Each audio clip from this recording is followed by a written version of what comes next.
So magpe-prepare tayo ng ulam natin para mamayang gabi. Gumawa pala tayong bangos na medyo katamtaman ng laki. Lininis na natin, ayan. Ngayon, ang gagawin natin dito ay, ang tawag na doon? Kalimutan ko na tuloy. Cheesy garlic bangus. Yan, gagawin natin. Yan ang magiging gabihan natin. So, ang gagawin natin dito, hati-hatiin natin kasi ititrito natin to eh. Hati-hatiin natin. Yung medyo katamtaman lang, ayun. Ganitong hati. Ganito. Yan. So, yung isang malaking bangus gawin natin 4. Pag-apatin natin. Yan. Pagkatapos natin mapag-apat, lagyan natin ito ng asin at saka cornstarch. Tapos natin itiprito. Yan. Medyo matulis tong chilyo natin. Ayan. So, ito na guys. So, luto na tayo ng cheesy garlic bangus.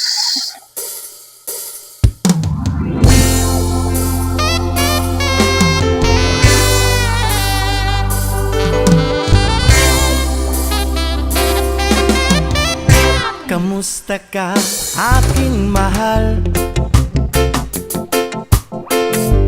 Sana ay nasa mabuti ka. Ako'y huwag mong intindihin.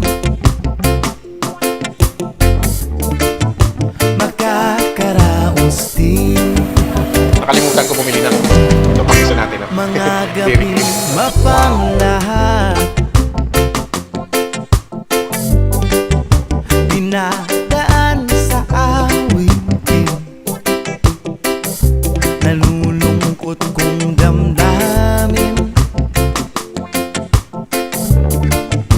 Naaaliw na rin.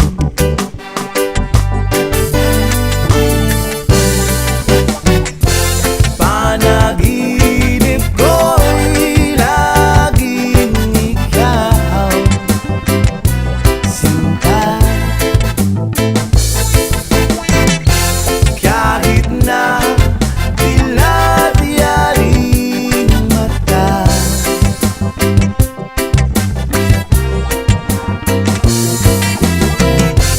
kahit na malayo ka'y para rin kapiling ka, mahal. Kumusta ka? Malalim pa itong gabi. Oo. Malamig ang simoy ng hangin. At kung mayayakap lamang kita, lamig kay di